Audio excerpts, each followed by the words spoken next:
Let us bring our minds to today's worship by reading together our call to worship, taken from Psalm 84. We are reading only two verses, verse 1 and verse 2. How lovely is your dwelling place, Lord Almighty. My soul yearns, even faints, for the courts of the Lord. My heart and my flesh cry out for the living God. Come, let us pray. Loving God, you are holy. Heaven and earth are full of your glory. Lord, we come before you with praises and thanksgiving. We thank you for giving us this opportunity to worship you. We thank you, Lord, for frontline workers during the time of COVID-19 who put their lives at risk to save the nation. We pray for the healing from corona disease. Lord, we bring to you victims of gender-based violence. We pray that they may get their voice back, and we pray for their restoration. We pray for the church at large. Revive us, O Lord, and continue to guide us. We pray all this in the name of our Lord Jesus Christ, who will reign to the end of things. Amen. My brothers and sisters, our scripture reading today is from 2 Chronicles chapter 20. We are reading only one verse, which is verse 9. 2 Chronicles chapter 20, reading one verse, verse 9. If calamity comes upon us, whether the sword or judgment, or plague or famine, we will stand in your presence before this temple that bears your name, and will cry out to you in our distress, and you will hear us and save us. This is the word of the Lord.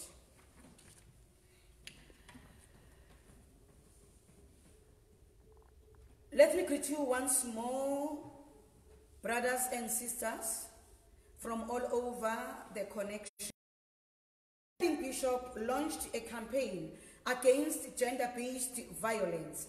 For the past 6 weeks, we have been engaging different topics: mind your power, silence is consent, and other topics. The question is, where to after this campaign? Will it be business as usual? The PB's topic for this week is the church as a safe space. From our scripture reading today, we come across the king of Judah, King Jehoshaphat, who has received news from his messengers that a vast army from Edom is going to attack his kingdom. The king's life and his kingdom were in the brink of being destroyed. This news terrified him, but he did not allow fear to paralyze him. He remembered that the Lord has been with him in previous wars and situations, and knew that in times of trouble, the Lord is our helper. The first thing Jehoshaphat did was to call a nation to prayer and fasting. Even today, when we are faced with calamities, when we are faced with struggles, we need to always remember to consult the Lord first, because we worship an all-knowing God. The second thing Jehoshaphat did, he remembered Solomon's words and prayer when Solomon was dedicating the temple to the Lord. Solomon had told the people that they should gather in the temple for worship, and he further prayed to the Lord that in times of calamity, when they are attacked by enemies, when they are having plagues, when they are suffering, they will come and seek the face of the Lord in the temple, and the Lord should have mercy on them. They believed the temple was full of God's presence. Hence, they refused to sing the Lord's songs in Babylon because they believed God was not in that foreign land, but in the temple in Jerusalem, according to their theology. The temple stood as a reminder of the Lord's covenant with them. For the Lord has promised that he will always be with them. They will be his people and him, their God. The temple stood as a reminder of God's faithfulness to his people. The temple was there as a safe space for them in times of trials and tribulations. A safe space is defined as a place or environment in which a person or category of people can feel confident that they can venture their struggles and pain without being exposed to discrimination, criticism, harassment, or any other emotional or physical harm. The king and his people were in distress. Their safety was threatened. King Jehoshaphat then summoned all the people to come to the temple, to come to the safe space, to seek together God's protection, because he called them to a place where they would be of one mind. The place where they could venture together their fears. They gathered together in one chord. Baba moya mnye, baba mqhelo mnye, kule ndawo besazi into yokokuba baze endaweni yokhuseleko kanye. Allow me then to say, when they arrived in the temple became a sanctuary to them. It became a place of refuge and protection. It became a safe space where they can safely express their feelings without fear, a space where they can run to, a space where they can run to when running away from danger. When in the temple, the words of Psalm 46, which says, God is our shelter and strength, who is always ready to help, became real. They were sure of their protection. When we look in the New Testament, the book of Acts says the orphans and widows and all the marginalized had the church as a safe space. In the apartheid era, people would take refuge in the church building be protected. It was safe to be inside the church. Today, where do distressed people run to? Who do victims of gender-based violence cry to in the church? Where we sing, but how many people can bear testimony to that? Do we have safe space which is a conducive environment to give those who have lost their voices back? Do we have a conducive environment where the nameless will be able to regain their identity? Who help those who are broken in all aspects to receive healing and closure? The church as a sanctuary should be a safe space. The church is supposed to be a space where victims of gender-based violence run to without being discriminated on. Our churches won't be able, brothers and sisters, to be safe spaces if its prominent figures are perpetrators of gender-based violence. People who abuse their spouses and children, but the following morning when they get to church, they take a front seat. We won't be able to have a safe space if the doorkeepers of the church are shielding perpetrators of gender-based violence. We to make our churches a safe space. The church will be a safe space, brothers and sisters, when people are able to run to it for safety. We need to create safe spaces for those who are hurting, where they can express their pain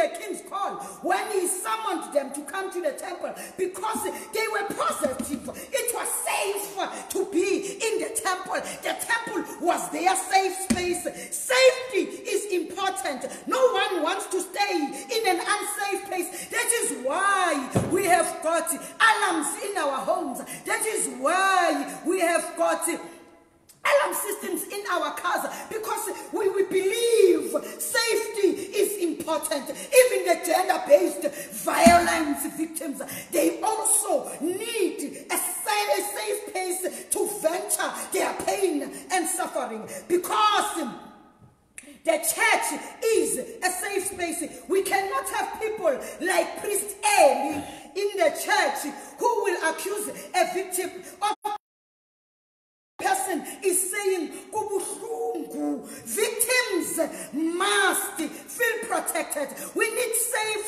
space in the church, for there are a number of people who are bahleli nenhlungu yabo, banesara nenhlungu yabo, and bayoyika to come out and say, I also am a victim of gender-based violence. They can only come out in a safe environment they can identify with, amongst people they can trust, amongst people who will not or throw stones at them. The church will have a safe space to come, or have a safe space if it advocates for justice. Instead of making excuses for offenders, we should stop making the victim to feel guilty to the extent of blaming themselves.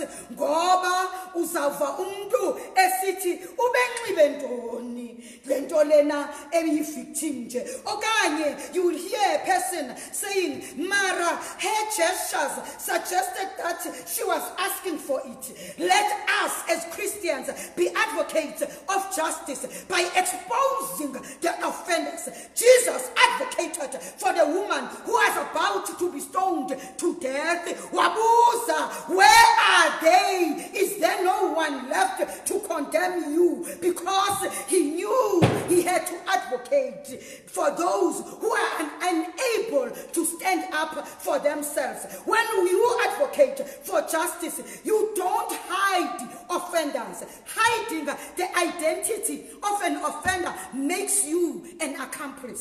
The church as a safe space compels us uba sithengi nyaniso bazalwane singathengisi ngayo uba ngaba we are not yet prepared to stand for the truth. Instead we are standing against the truth that is making it impossible for us to have safe spaces in our churches. The church needs to have safe programs.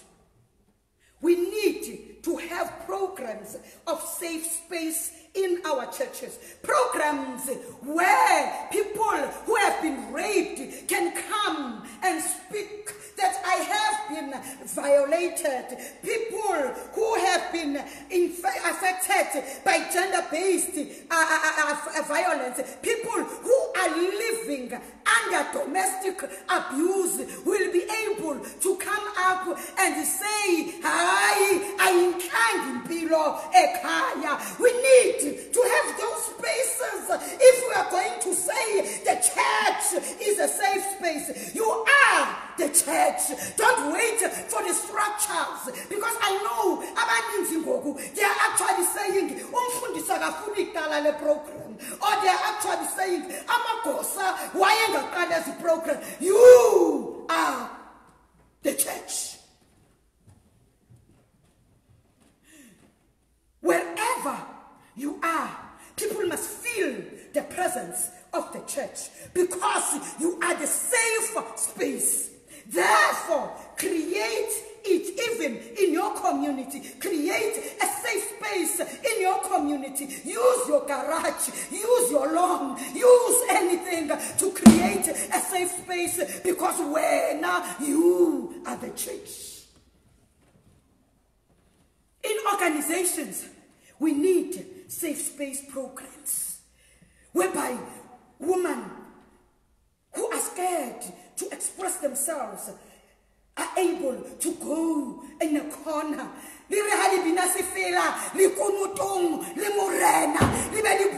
With a safe space where a person is able to express herself. Preachers, you need to facilitate these safe space programs for gender-based violence.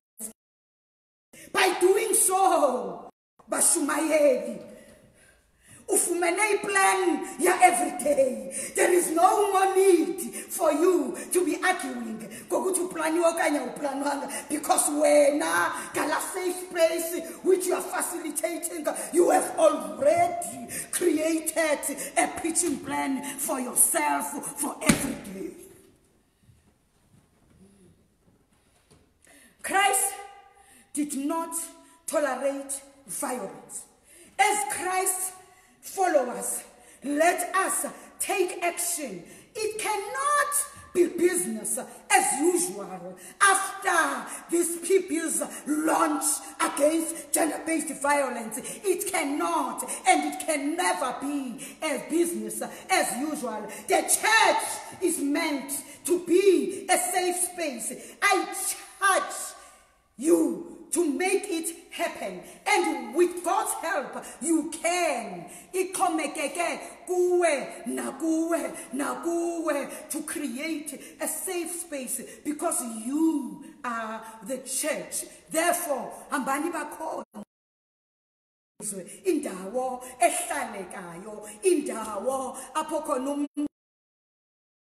kusendlini kaYehova apho ndonwabayo khona. The person must mean it because uyayazi into yokokuba when I get to church, I'm getting into a safe space. uThixo wethu othembekileyo anenze kakuhle, and may the Lord help you to go out there and make the church a safe space. Make yourself a safe space because you are the church, so that people will be able to get closer to you and will be able to tell you where it hurts and when it hurts. Go Kristu Yesu, inkosi yethu. Amen. Let us pronounce the grace. May the grace of our Lord Jesus Christ, the love of God, and the fellowship of the Holy Spirit rest and abide with each one of us now and forevermore.